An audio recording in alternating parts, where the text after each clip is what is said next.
last weekend, I had the incredible opportunity to visit my new art mentor studio, and it was truly a transformative experience. Today, I will be sharing that experience with you, along with why you should be grateful for the space that you have right now, even if it's not your dream studio.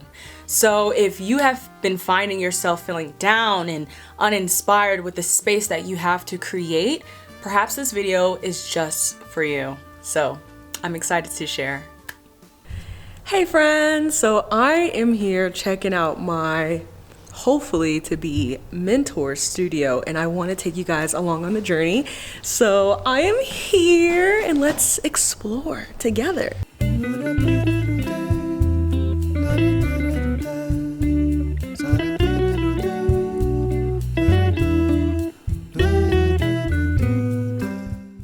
Walking into my mentor studio was like stepping into an artist's paradise.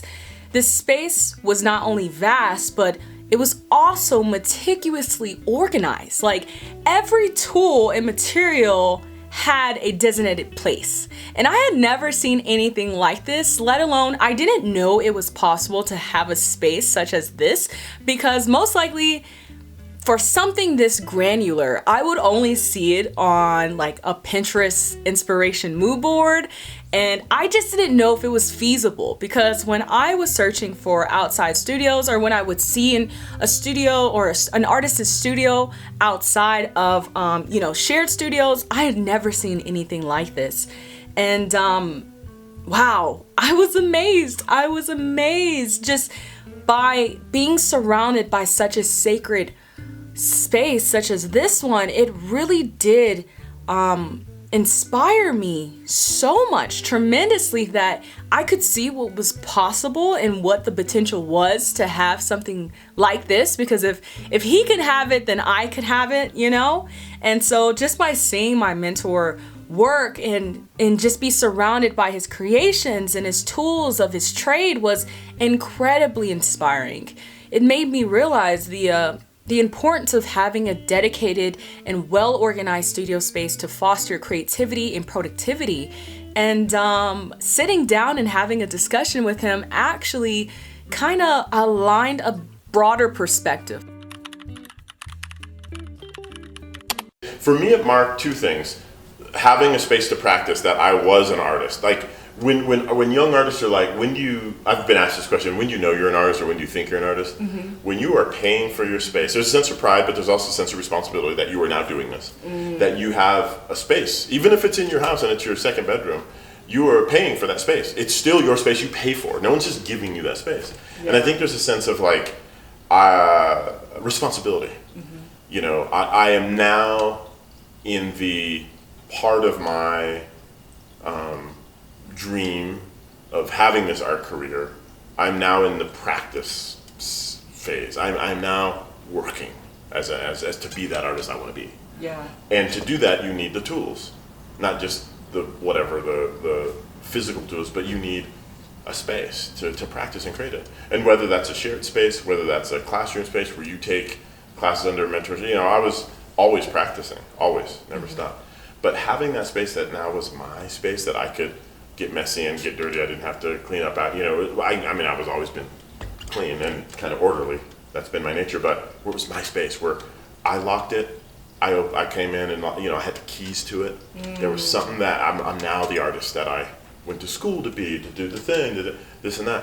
That was mine now. I claimed it. And so that, I think, for me, was pivotal in really being able to legitimately call myself a practicing artist, having that space. So, and pride of ownership, so to speak.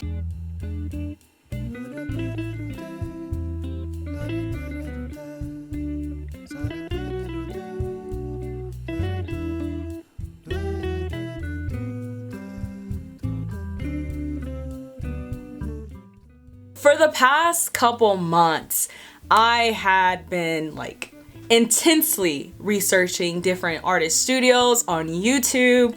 I had been just immersed in this idea of having an outside space devoted to my craftsmanship from my home. I was really feeling restrained to the capability of what I could produce outside of my studio. So once I seen my mentor's studio, I was like, oh yeah.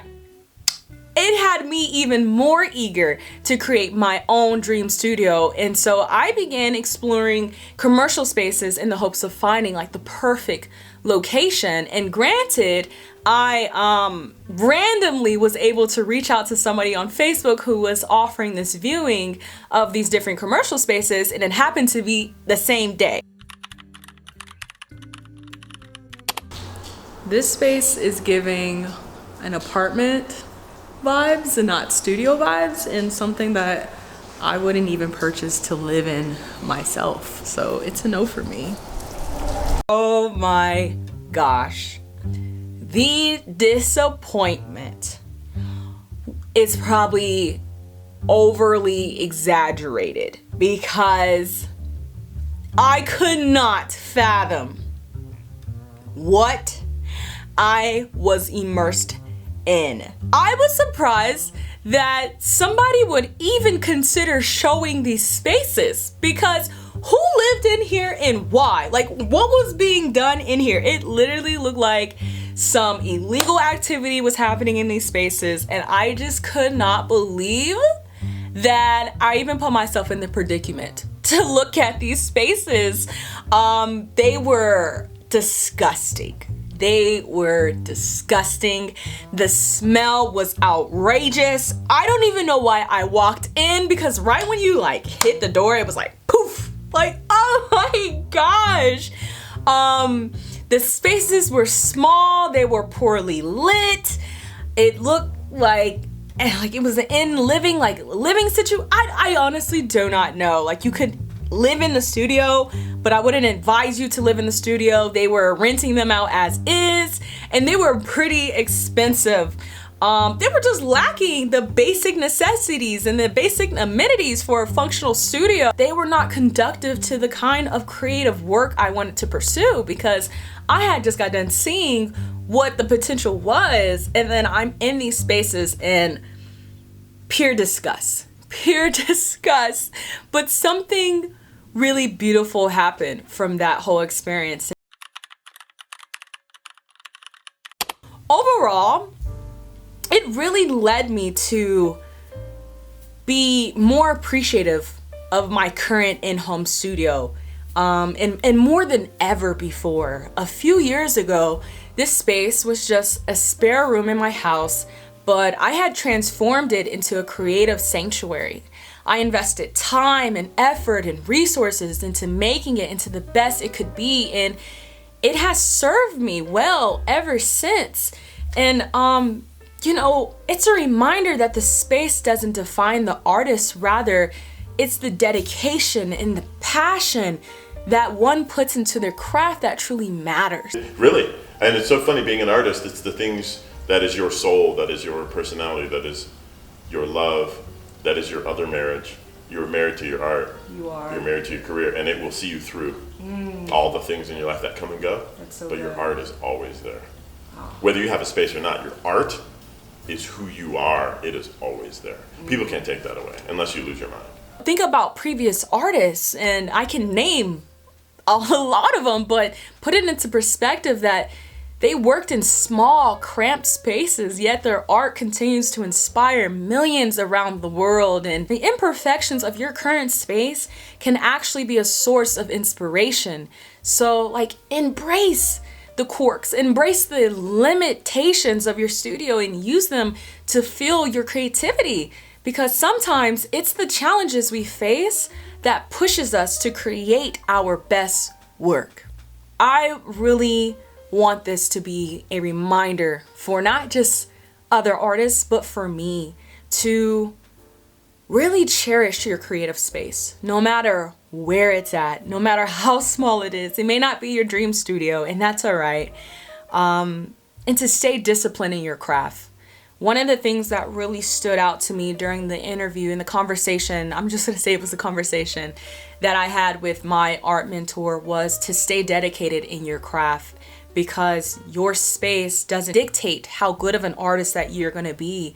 It's realizing that the art remains true in you. It's within you. And a dedicated studio space, I'm not saying not to want those things. What I'm saying is to really honor the artistry that comes within, and it's not dependent and it's not dedicated based off of the space that you have. It is truly important to have gratitude and remember that once upon a time where you are was a prayer request. For me, this space, I used to pray to God to have just a devoted space. I wasn't specific, but I wanted a space that I could contribute to, that I could afford to be in, that I didn't have to stress. And so he gave me that. He gave me a space where I could just be free and explore different dynamics. And I'm excited for the next prayer request to be answered, which is to have an outside studio. But in the meantime, I really want to remember my humble beginnings and to cherish the current creative space that I have today, because it's really, really important. So remember, the art you create is a reflection of your innermost thoughts and feelings, and it's a gift to be able to share that with the world. And I just want to thank you guys. I want to thank you guys for joining me on this journey. And until next time, let's keep creating. Let's stay inspired. Let's be grateful for the things that we have in possession, because I'm telling you guys, when you share your story and how you got it out the mud, it is going to be such a tremendous transformation for somebody else, like it was for me when I visited my art mentor. So if you enjoyed this video, definitely like, comment, and subscribe. And I really want to start a dialogue in the comments of what it means for you now, after listening to this, to really cherish the space that you're in. All right? Check the mic and make sure it sound right, boys.